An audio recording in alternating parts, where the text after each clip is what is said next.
Hello guys, welcome to Smart Bytes. Today's our topic of discussion is what is algorithm, characteristics and need of algorithm.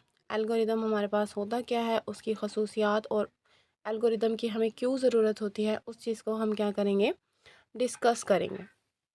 So the first is definition of algorithm.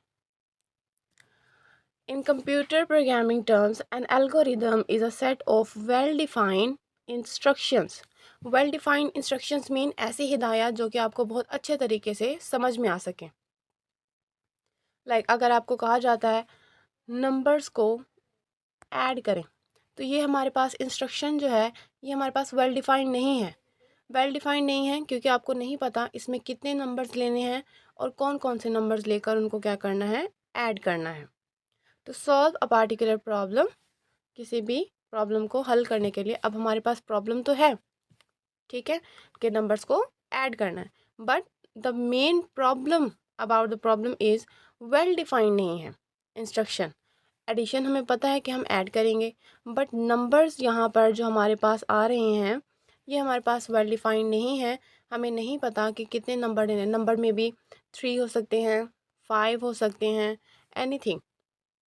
So instruction का well defined होना बहुत ज़्यादा ज़रूरी है to solve a particular problem, एक मसले को हल करने के लिए. It takes a set of input, इसमें हमें क्या करना पड़ेगा, इनपुट लेना पड़ेगा, and produce the desired output, जिससे हमारी क्या होगी, ऐसी आउटपुट प्रोड्यूस होगी जो कि हमें चाहिए. इसको हम सिंपल एग्जांपल से देख लेते हैं, एग्जांपल से ज़्यादा अच्छे तरीके से समझ में आएगा. Let's discuss about example. First step is, इसमें हम देखेंगे कि हमारी प्रॉब्लम क्या है. So an algorithm to add 2 numbers, that is our problem, कि हमने 2 नंबर को क्या करना है, ऐड करना है. तो इसके लिए हमें एल्गोरिदम बनाना पड़ेगा. एल्गोरिदम में सबसे पहले हम देखेंगे हमें क्या चाहिए, नंबर्स चाहिए हमें. टेक 2 इन नंबर्स इनपुट, हमें 2 नंबर चाहिए इनपुट लेने के लिए. तो हम ले लेते हैं 1 and 5. Third step is addition. Computer is a machine language, so हमें उसको ऑपरेटर देना पड़ेगा ताकि वो समझ सके कि इन दोनों नंबर्स का उसने क्या करना है.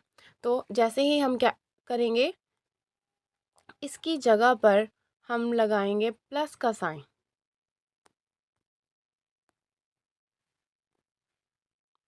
प्लस कंप्यूटर को फौरी तौर से क्या आ जाएगा, समझ में आ जाएगा कि इन दोनों नंबर्स को ऐड करना है. अगर फॉर एग्जांपल इसकी जगह पे हम कुछ नहीं लगाते, प्लस को हटा देते हैं, हम लिखते हैं हमारे पास 1 एंड 5, तो कंप्यूटर क्या करेगा, इसको एज अ 2 सेपरेट नंबर्स लेगा. उसको नहीं पता कि इन दोनों के ऊपर क्या ऑपरेशन परफॉर्म करवाना है. लेकिन सिमिलरली अगर हम इस तरीके से अपने नंबर्स को राइट करेंगे तो कंप्यूटर को समझ में आएगा कि हमने इन दोनों नंबर्स को क्या करवाना है, बेसिकली ऐड करवाना है. Second step followed by the rule, हमने क्या किया, एडिशन करवाया इसके अंदर. Third step is display the result. अब जैसे ही हमने पहले 2 रूल्स को फॉलो किया, 2 नंबर लिए, दोनों को ऐड करवाया, तो कंप्यूटर इन दोनों को प्रोसेस करके हमारे पास एक आउटपुट जनरेट करवाएगा विच इज़ इक्वल्स टू 6. तो ये हमारे पास क्या है, हमारी रिजल्ट है, जो कि हमारे पास क्या है, थर्ड स्टेप है. एल्गोरिदम को फॉलो करने के लिए हमें क्या करना पड़ेगा, सीक्वेंस से चलना पड़ेगा. एडवांटेजेस ऑफ एल्गोरिदम, एल्गोरिदम के फ़ायदे क्या क्या हैं. हेयर आर सब advantages as algorithm as follows. हमारे पास कुछ एडवांटेजेस हैं जिनको हम क्या करेंगे, फॉलो करेंगे. First is it is a neat represent of a solution. हमारा जो सॉल्यूशन है वो नीट एंड क्लियर होना चाहिए ताकि पढ़ने वाले को समझ में आए कि क्या ऑपरेशन जो है वो परफॉर्म करवाना है या इस स्टेप में जो है वो क्या बात की जा रही है. फॉर एग्जांपल अगर हमारा सॉल्यूशन कंप्लीट या नीट नहीं है, समझ में नहीं आ रहा यूज़र को या पढ़ने वाले को समझ में नहीं आ रहा, तो उससे क्या होगा, हमारा एल्गोरिदम बेकार हो जाएगा, उसका कोई फ़ायदा ही नहीं रहेगा. Second step is step wise representation make it easy to understand the solution. अगर हमारा सॉल्यूशन स्टेप वाइज है तो उससे क्या होगा, हमें हमारा जो एल्गोरिदम है उसको समझने में आसानी होगी.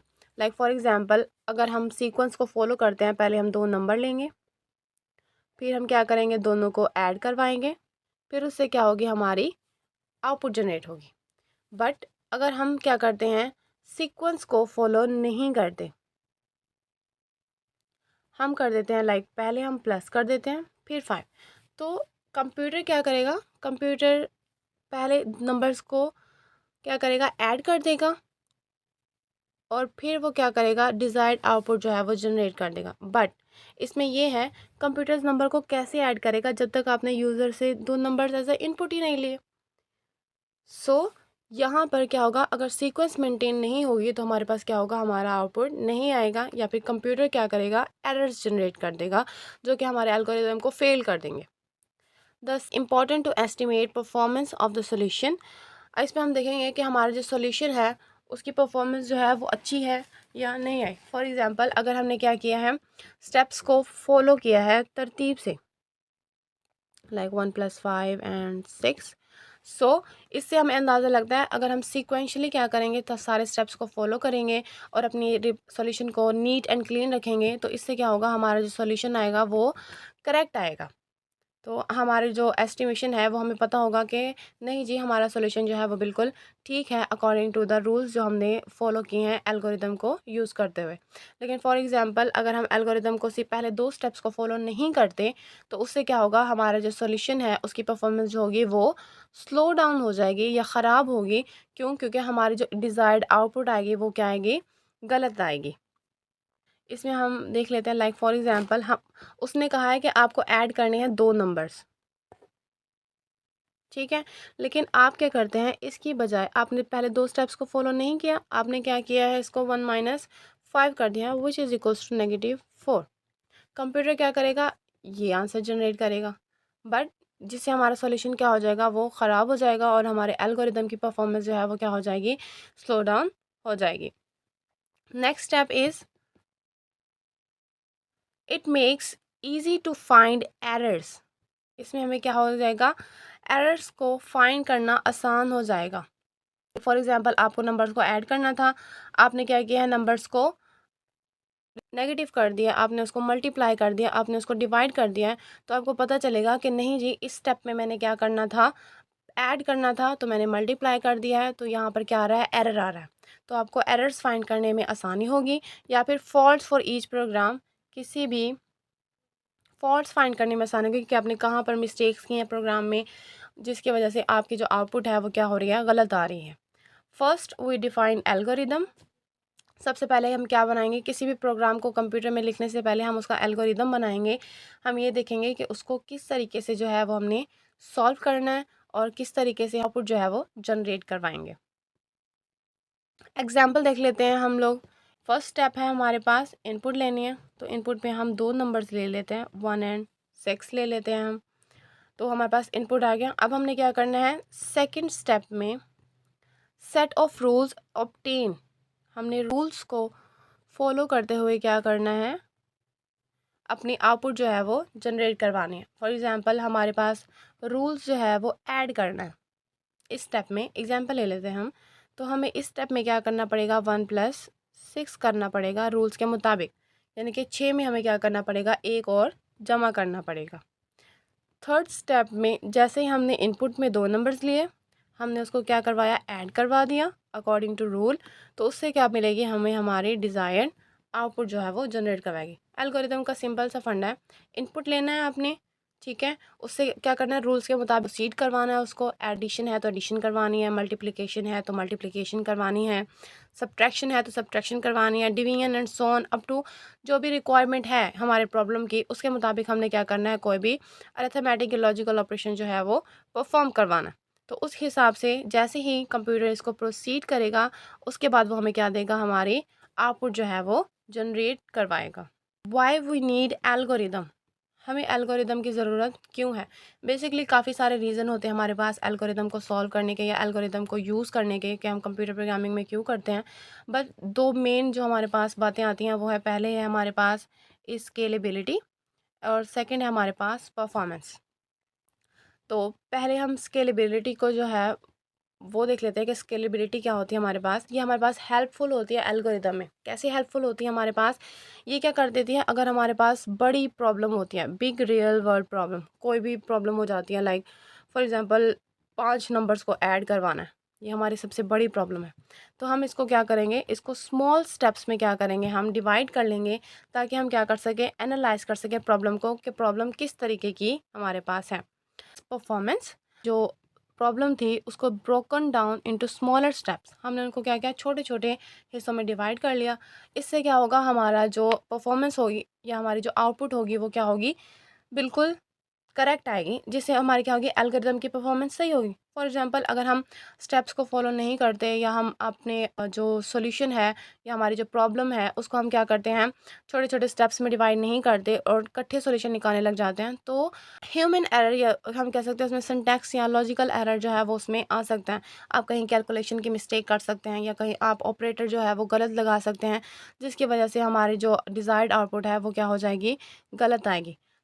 इस वजह से हम क्या करते हैं, अपने स्टेप्स को या स्मॉलर पार्ट्स में डिवाइड कर लेते हैं। The problem can easily broken down into smaller step means the problem is feasible. इसका मतलब क्या है कि हम प्रॉब्लम को एनालाइज कर सकते हैं, उसको जो है वो हम सॉल्व कर सकते हैं और वो आसानी से क्या हो जाएगी, हमारे पास हमें हमारा डिज़ायर्ड आउटपुट देगी। Real life example of N algorithm हम देख लेते हैं। लाइफ एग्जाम्पल अगर हम देखें एल्गोरिदम की, फॉर एग्जाम्पल आपको चाय बनाने का कहा जाता है जो कि एक बहुत बड़ी प्रॉब्लम है हमारे पास। तो इसमें हम देखेंगे कि सबसे पहले हमने क्या करना है, तो सबसे पहले तो हमने बनाना शुरू करना है, तो पहला स्टेप है हमारे पास स्टार्ट।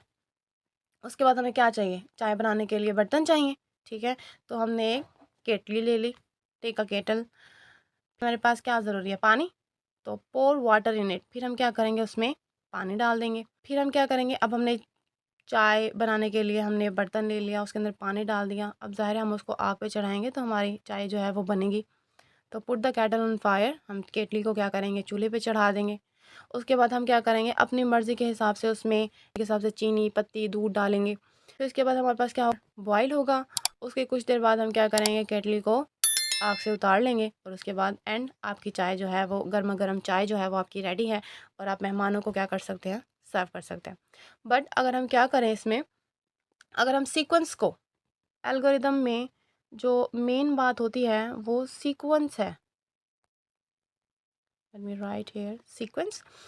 सीक्वेंस अगर फॉर एग्जांपल आप इनमें से एक काम छोड़ देते हैं तो उससे क्या होगा, आपका एल्गोरिदम जो है वो आपकी डिज़ायर्ड आउटपुट प्रोड्यूस ही नहीं करें। यहाँ पे हम क्या कर देते हैं, अपने फोर्थ स्टेप को स्किप कर देते हैं। हमने केटली जो है वो चूल्हे पे चढ़ाई ही नहीं। अब जब हमने चूल्हे पे चढ़ाई ही नहीं केटली, तो उससे क्या होगा, वो बॉयल ही नहीं होगी, ये वाला स्टेप छोड़ देगा एल्गोरिदम। जब बॉयल ही नहीं हुई तो वो कच्ची चाय हमारे पास रह जाएगी, तो उसको हम क्या करेंगे, ना ही हम मेहमानों को सर्व कर सकते हैं, ना ही वो हमारे किसी काम की है।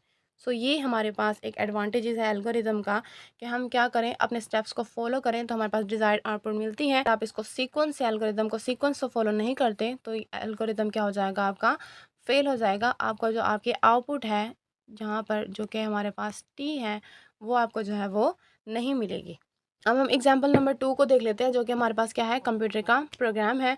तो हम सबसे पहले प्रॉब्लम देखेंगे कि हमारे पास प्रॉब्लम क्या है।